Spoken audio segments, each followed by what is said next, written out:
Hi ನಮಸ್ತೆ ಎಲ್ಲರಿಗೂ ಮಧುರಾ ಚಾನಲ್ಗೆ ಸ್ವಾಗತ. ಕ್ರಿಸ್ಮಸ್ ನ್ಯೂ ಇಯರ್ ಬಂದ ಹಾಗೆ ಎಲ್ಲರಿಗೂ ನೆನಪಾಗೋದೇ ಕೇಕು. ಮನೆಯಲ್ಲಿ ನಾವು ಸುಲಭವಾಗಿ ಹೇಗೆ ಕೇಕನ್ನು ರೆಡಿ ಮಾಡ್ಕೊಳ್ಬೋದು ಅಂತ ನಿಮ್ಮ ಜೊತೆ ಶೇರ್ ಮಾಡ್ತಾ ಇದ್ದೇನೆ, ಬನ್ನಿ ನೋಡೋಣ.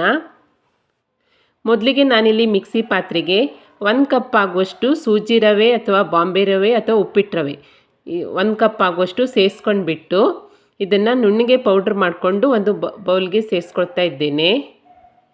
ನಂತರ ಅದೇ ಮಿಕ್ಸಿ ಪಾತ್ರೆಗೆ ಅರ್ಧ ಕಪ್ ಆಗುವಷ್ಟು ಸಕ್ಕರೆಯನ್ನು ಸೇರಿಸ್ಬಿಟ್ಟು ಇದನ್ನು ಕೂಡ ಪೌಡ್ರ್ ಮಾಡ್ಕೊಂಡ್ಬಿಟ್ಟು ಈ ಬೌಲ್ಗೆ ಸೇರಿಸ್ಕೊಳ್ತೀನಿ. ನೀವು ಸಕ್ಕರೆ ಬದಲಿಗೆ ಬೆಲ್ಲವನ್ನು ಕೂಡ ಉಪಯೋಗಿಸ್ಕೊಳ್ಬೋದು. ನಂತರ ಇದೇ ಬೌಲಿಗೆ ಅರ್ಧ ಕಪ್ ಆಗುವಷ್ಟು ಮೊಸರನ್ನು ಸೇರಿಸ್ಕೊಳ್ತಾ ಇದ್ದೇನೆ. ನಂತರ 2 ಟೇಬಲ್ ಸ್ಪೂನ್ ಆಗುವಷ್ಟು ಮೈದಾ ಹಿಟ್ಟು, 1/4 ಕಪ್ ಆಗುವಷ್ಟು ಅಡುಗೆ ಎಣ್ಣೆ,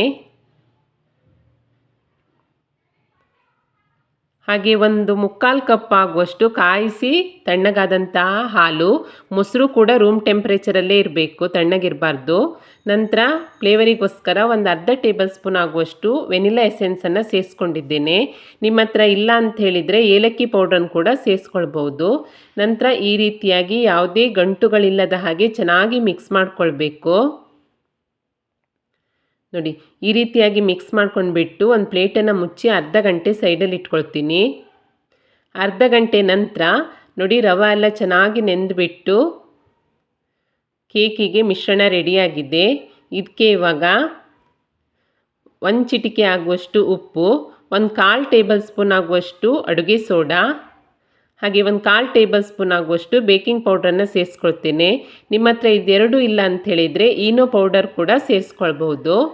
ಸೇರಿಸಿದ ನಂತರ ಮತ್ತೆ ಚೆನ್ನಾಗಿ ಮಿಕ್ಸ್ ಮಾಡ್ಕೊಳ್ಬೇಕು ಈ ರೀತಿಯಾಗಿ. ನೋಡಿ, ಈಗ ಕೇಕಿಗೆ ಮಿಶ್ರಣ ರೆಡಿಯಾಗಿದೆ.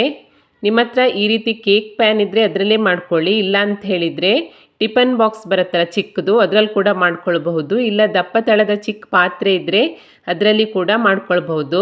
ಬಟರ್ ಪೇಪರ್ ಇದ್ದರೆ ಬಟರ್ ಪೇಪರ್ ಹಾಕಿ ಅಡಿಗಡೆ. ನನ್ನ ಹತ್ರ ಬಟರ್ ಪೇಪರ್ ಇಲ್ಲದೆ ಇರೋದ್ರಿಂದ 1 ಟೇಬಲ್ ಸ್ಪೂನ್ ಎಣ್ಣೆಯನ್ನು ಚೆನ್ನಾಗಿ ಸವರಿಬಿಟ್ಟು ಇದ್ರ ಮೇಲೆ ಸ್ವಲ್ಪ ಗೋಧಿ ಹಿಟ್ಟು ಅಥವಾ ಮೈದಾ ಹಿಟ್ಟನ್ನು ಈ ರೀತಿಯಾಗಿ ಹರಡ್ಕೊಳ್ಳೋದ್ರಿಂದ ತಳ ಹಿಡಿಯಲ್ಲ. ನೋಡಿ, ಈ ರೀತಿಯಾಗಿ ಹಿಟ್ಟನ್ನು ಹರಡ್ಬಿಟ್ಟು ನಂತರ ರೆಡಿ ಮಾಡಿ ಇಟ್ಕೊಂಡಿರುವಂತಹ ಕೇಕ್ನ ಮಿಶ್ರಣವನ್ನು ಈಗ ಕೇಕ್ ಪಾತ್ರೆಗೆ ಸೇರಿಸ್ಕೊಳ್ತಾ ಇದ್ದೇನೆ. ಸೇರಿಸಿದ ನಂತರ 1-2-3 ಸಲ ಈ ರೀತಿಯಾಗಿ ಟಪ್ ಮಾಡೋದ್ರಿಂದ ಗಾಳಿ ಏನಾದರೂ ಇದ್ದರೆ ಹೋಗುತ್ತೆ. ನಂತರ ಮೇಲ್ಗಡೆ ನೀವು ಡ್ರೈ ಫ್ರೂಟ್ಸನ್ನು ಕೂಡ ಸೇರಿಸ್ಕೊಳ್ಬೋದು, ಅಥವಾ ಈ ರೀತಿಯಾಗಿ ಟೂಟಿ ಪೂಟಿ ಇದ್ದರೂ ಕೂಡ ಸೇರಿಸ್ಕೊಳ್ಬೋದು. ಅಥವಾ ಡ್ರೈ ಫ್ರೂಟ್ಸನ್ನೆಲ್ಲ ಚಿಕ್ಕ ಚಿಕ್ಕ ಪೀಸ್ ಮಾಡಿ ಕಟ್ ಮಾಡಿ ಸೇರಿಸ್ಕೊಂಡ್ರು ಚೆನ್ನಾಗಿರುತ್ತೆ. ನಂತರ ನೋಡಿ, ಈ ರೀತಿ ದಪ್ಪ ತಳದ ಪಾತ್ರೆ ಅಥವಾ ಕುಕ್ಕರನ್ನು ಸ್ಟವ್ ಮೇಲೆ ಇಟ್ಕೊಂಡ್ಬಿಟ್ಟು ಅದರ ಮಧ್ಯೆ ಒಂದು ಸ್ಟ್ಯಾಂಡನ್ನು ಇಟ್ಕೊಳ್ಳಿ. ಸ್ಟ್ಯಾಂಡ್ ಇಲ್ಲ ಅಂತ ಹೇಳಿದರೆ ಸ್ಟೀಲ್ ಬೌಲ್ ಇದ್ದರೆ ಅದನ್ನು ಕೂಡ ಉಲ್ಟಾ ಇಟ್ಕೊಂಡ್ರು ನಡೆಯುತ್ತೆ. ನಂತರ ಇದಕ್ಕೆ ಮುಚ್ಚಳ ಮುಚ್ಚಿ ಸಣ್ಣ ಉರಿಯಲ್ಲಿ 10 ನಿಮಿಷ ಇದನ್ನು ಪ್ರೀ ಹೀಟ್ ಮಾಡ್ಕೊಳ್ತೀನಿ. ಇವಾಗ ನೋಡಿ, ಪಾತ್ರೆ ಚೆನ್ನಾಗಿ ಬಿಸಿಯಾಗಿದೆ.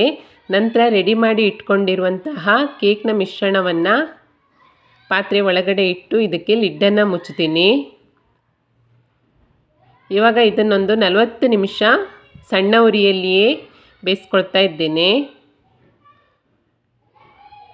ನೋಡಿ, 40 ನಿಮಿಷದ ನಂತರ ಕೇಕ್ ಬೆಂದಿದೆಯಾ ಅಂತ ಚೆಕ್ ಮಾಡ್ಕೊಳ್ತೀನಿ. ನೋಡಿ, ಸೈಡಲ್ಲೆಲ್ಲೂ ಹಿಟ್ಟು ಚಾಕುಗೆ ಹಿಡಿತಾ ಇಲ್ಲ, ಆದರೆ ಮಧ್ಯದಲ್ಲಿ ಸ್ವಲ್ಪ ಬೇಯಲಿಕ್ಕೆ ಬಾಕಿ ಇದೆ. ಇನ್ನೊಂದು 10 ನಿಮಿಷ ಮತ್ತೆ ಲಿಡ್ಡನ್ನು ಮುಚ್ಚಿ ಬೇಯಿಸ್ಕೊಳ್ತಾ ಇದ್ದೇನೆ. ನೋಡಿ, 50 ನಿಮಿಷದ ನಂತರ ನೋಡಿ, ಎಲ್ಲೂ ಹಿಟ್ಟು ಹಿಡಿತಾ ಇಲ್ಲ, ಕೇಕ್ ಚೆನ್ನಾಗಿ ಬೆಂದಿದೆ. ಇವಾಗ ಇದಕ್ಕೆ ಸ್ಟವನ್ನು ಆಫ್ ಮಾಡಿಬಿಟ್ಟು ಇದನ್ನು ಪಾತ್ರೆಯಿಂದ ಹೊರಗಡೆ ತೆಗೆದು ಪೂರ್ತಿಯಾಗಿ ತಣ್ಣಗಾಗಲಿಕ್ಕೆ ಬಿಡ್ತೇನೆ. ಅರ್ಧ ಗಂಟೆ ನಂತರ ನೋಡಿ, ತಣ್ಣಗಾಗಿದೆ. ಈ ರೀತಿಯಾಗಿ ಕೇಕ್ನ ಸೈಡ್ಸನ್ನು ಸ್ವಲ್ಪ ಸಡಿಲ ಮಾಡಿಕೊಂಡು ಪ್ಲೇಟ್ಗೆ ಸೇರಿಸ್ಕೊಂಡ್ರೆ ಸ್ಪಾಂಜ್ನಂತಿರುವ ರುಚಿ ರುಚಿಯಾದ ರವಾ ಕೇಕ್ ರೆಡಿಯಾಗುತ್ತೆ. ಟೇಸ್ಟ್ ಕೂಡ ಅಷ್ಟೇ ಚೆನ್ನಾಗಿರುತ್ತೆ. ನೋಡಿ, ಕಟ್ ಮಾಡಿ ತೋರಿಸ್ತಾ ಇದ್ದೇನೆ. ನೋಡಿ ಎಷ್ಟು ಚೆನ್ನಾಗಿ ಬಂದಿದೆ ಅಂತ. ಟೇಸ್ಟು ಕೂಡ ಅಷ್ಟೇ ಚೆನ್ನಾಗಿರುತ್ತೆ. ನಾವು ಮನೆಯಲ್ಲಿಯೇ ಸುಲಭವಾಗಿ ಮಕ್ಕಳಿಗೆ ಕೂಡ ಕೇಕ್ ಮಾಡಿ ಕೊಡ್ಬೋದು. ಖಂಡಿತ ಟ್ರೈ ಮಾಡಿ. ರೆಸಿಪಿ ಇಷ್ಟ ಆದಲ್ಲಿ ಲೈಕ್ ಮಾಡಿ ಹಾಗೆ ಶೇರ್ ಮಾಡಿ. ಹೇಗಾಗಿದೆ ಅಂತ ಕಮೆಂಟ್ ಮಾಡಿ ತಿಳಿಸಿ. ಹೊಸದಾಗಿ ನಮ್ಮ ಚಾನಲ್ ನೋಡ್ತಾ ಇದ್ದರೆ ಸಬ್ಸ್ಕ್ರೈಬ್ ಮಾಡಿಕೊಳ್ಳಿ. ಸಿಗೋಣ ಮುಂದಿನ ರೆಸಿಪಿಯಲ್ಲಿ. Thank you for watching.